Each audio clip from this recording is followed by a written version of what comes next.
Dadah. Shay. Aku masukin sih. Nama saya Arvila Delitriana atau biasa dipanggil Dina. Saya adalah seorang perencana jembatan, terutama jembatan-jembatan panjang yang sifatnya khusus.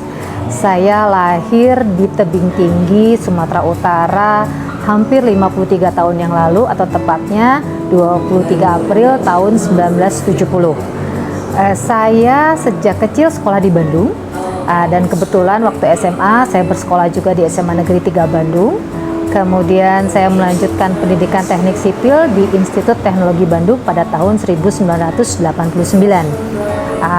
Saya berkarir di dunia teknik sipil sejak mulai saya lulus dari jurusan teknik sipil ITB Bandung. Tahun 2000 saya mengambil S2 yang juga di Institut Teknologi Bandung. Sampai sekarang saya tetap bekerja atau berkarya di bidang perencanaan jembatan dan mengawal pembangunannya juga. Kumaha damang Bu? Alhamdulillah. Abdi bade naros. Naon anu ibu sibuk akhir-akhir ieu? Belakangan ini dengan beberapa puluh tahun yang lalu kegiatan saya masih sama, tentu saja sebagai ibu rumah tangga, tetapi untuk pekerjaan yang sifatnya profesional saya bekerja sebagai perencana jembatan, terutama untuk jembatan-jembatan khusus yang dikategorikan sebagai jembatan yang panjang-panjang gitu. Naon kasang tukang ibu dina ngarancang sasak anu ibu damel? Betulnya latar belakang pertama ya jelas sekolah dari SD sampai SMA ya. Kemudian kuliah, baru pengkhususan di bidang teknik sipil. Di bidang teknik sipil di ITB pun belum langsung khusus ke jembatan, tetapi dasar-dasarnya dulu. Kayak pondasinya, betonnya, bajanya. Jadi dasar-dasar yang kuat itu saya terima pada saat saya kuliah di Institut Teknologi Bandung. Setelah bekerja, baru ada pengkhususan lebih lanjut lagi di mana saya sangat tertarik dengan perencanaan jembatan. Jadi sampai saat ini pun akhirnya saya menekuni bidang perencanaan jembatan. Naon anu masian iham ibu dina ngarancang sasak ibu? Sebetulnya inspirasi pertama yang paling saya rasakan adalah pada saat saya membuat desain jembatan di daerah yang cukup jauh dari kota Jakarta ya, tepatnya tolok ukur kita.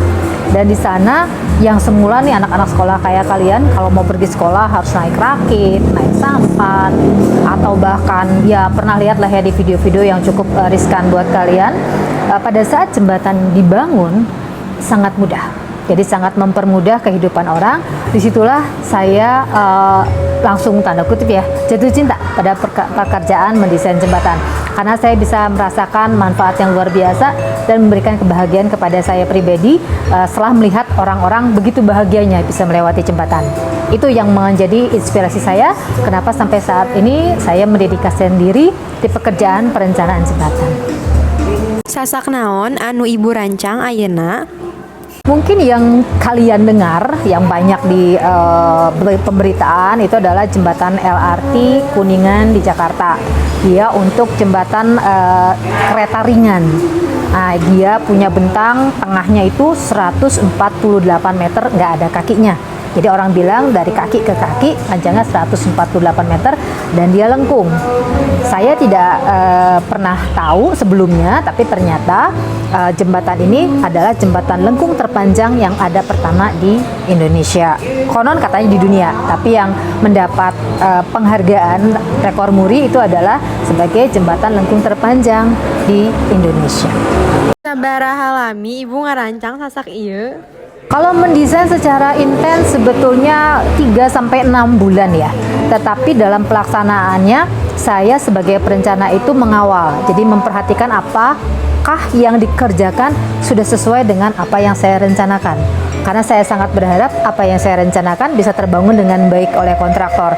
Jadi kalau pendampingan selama masa pelaksanaan mungkin totalnya sekitar 1,5 tahun baru selesai. Dari mulai saya memutuskan untuk merencanakan sampai nanti keluar bentuk asli jadinya itu kurang lebih 1,5 tahun. Teras tiasa nyarioskeun ka kuring ngeunaan proses ibu dina ngadamel sasak ieu? Proses awal sebetulnya dari kondisi di mana kontraktor merasa ragu untuk usulan-usulan desain sebelumnya yang sekiranya ada kesulitan yang terkait dengan lokasi di Jakarta yang sangat padat. Jadi di Jakarta itu jalan tol di bawahnya itu kan tidak boleh ditutup selama pelaksanaan.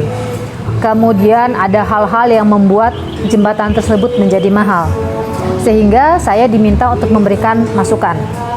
Saya memberikan masukan dengan bentang 148 meter di tengah ini tanpa ada pilar lagi, dan dia memang mengikuti bentuk aslinya yaitu melengkung. Dimana menurut beberapa desainer dan menurut yang sudah masuk usulan-usulan desain, hal ini akan sangat sulit dilakukan baik oleh perencananya apalagi oleh kontraktor pelaksananya. Begitu. Selain kendala seperti lokasi sareng biaya anu disebatkeun, aya teu halangan sanes nalika anjeun damel di Sasak. Kendala lain adalah karena ini tidak pernah ada contohnya ya. Jadi kendala yang paling saya rasakan adalah ketidakpercayaan dari orang-orang sekitar. Apakah dari pemilik proyek, apakah dari pengawas proyek, atau pembuat keputusan yang menyatakan apakah jembatan ini boleh dilaksanakan atau tidak.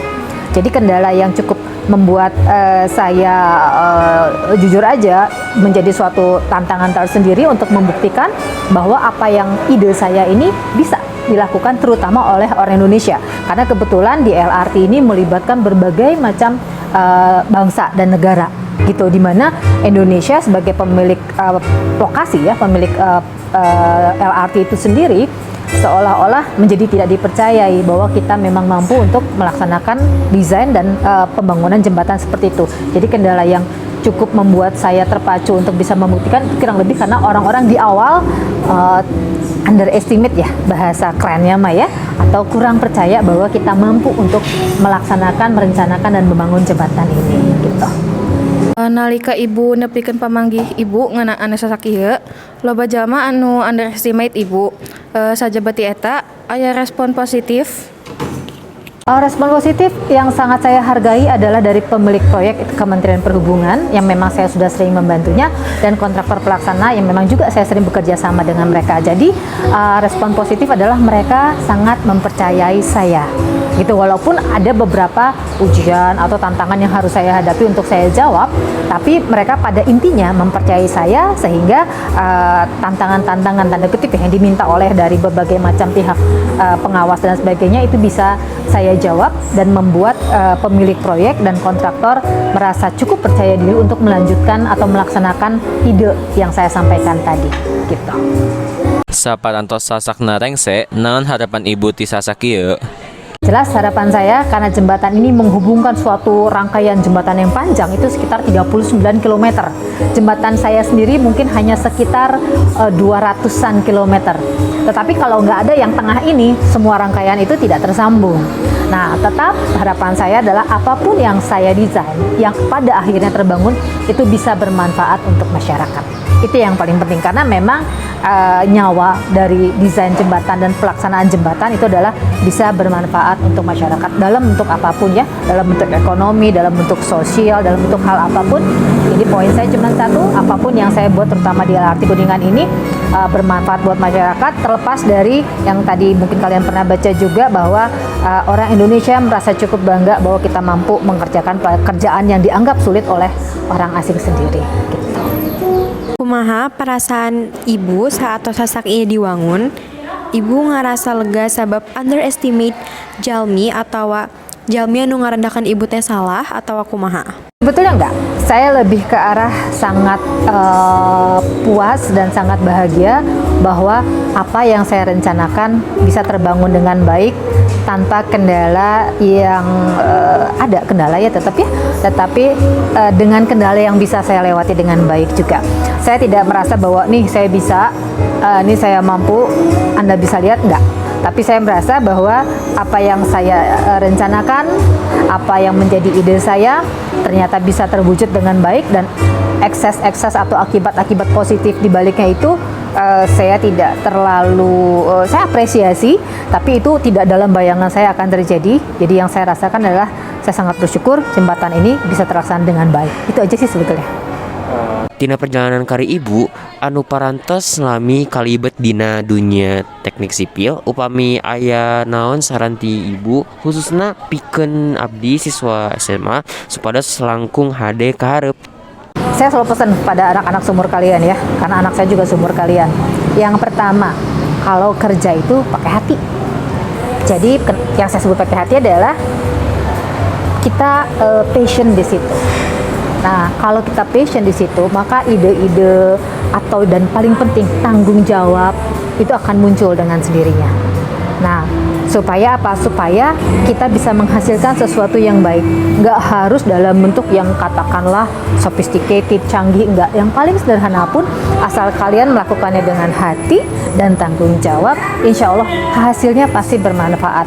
Baik buat diri kalian sendiri atau buat orang lain. Jadi nggak usah, dan kedua, jangan pernah takut atau jangan pernah mundur akan pandangan ketidakpercayaan orang akan kemampuan kalian. Yang tahu kemampuan kalian adalah kalian sendiri ya, atau yang tahu kemampuan kita adalah kita sendiri. Tapi juga jangan overconfidence. Selama kita masih merasa deg-degan, masih merasa saya harus belajar, masih merasa tidak banyak tahu, itu justru yang benar. Kalian harus warning kalau merasa saya udah tahu semuanya. Kalian harus warning diri kalian sendiri kalau kalian merasa bahwa ini gampang. Satu hal, jangan pernah meremehkan hal kecil. Saya sendiri pernah mengalami desain yang kegagalan jembatannya terjadi.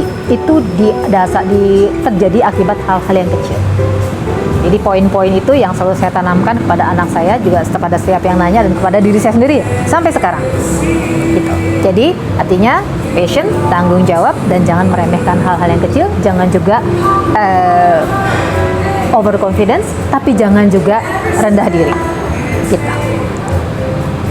Sekian video dari kelompok abdi, hatur nuhun geus memperhatikan.